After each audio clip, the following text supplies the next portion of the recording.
Hi, I'm Chris Varcoe, business columnist of the Calgary Herald, joined by Don Braid, political columnist of the Calgary Herald. Don, the past week we've seen a lot of activity in the world of politics and in the world of business, and a big intersection between the 2 points of them.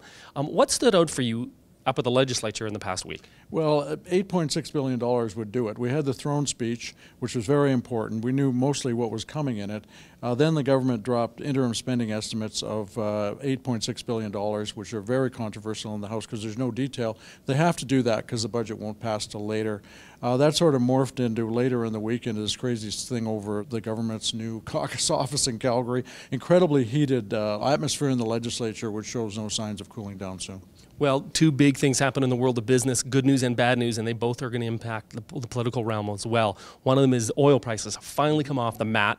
There's a belief that maybe we're starting to see a bit of a rally here. You know, oil prices were sub $30 less than a month and a half, 2 months ago. Now we're getting close to $40 a barrel. So that's obviously a big improvement. It's obviously not $100 a barrel, which we saw in, the summer of 2014, but every dollar helps both the Alberta government and businesses.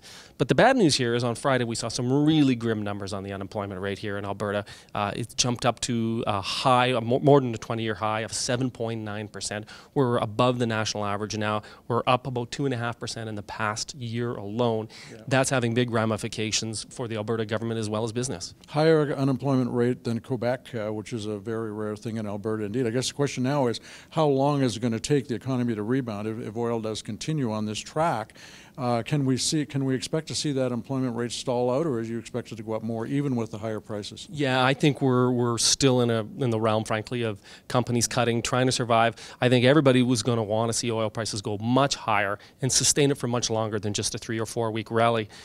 What does this mean for Rachel Notley, though, Don, in terms of she's got to try and find some solutions to the economic woes which this province is facing? Yeah, well, her plan is still a long-term plan.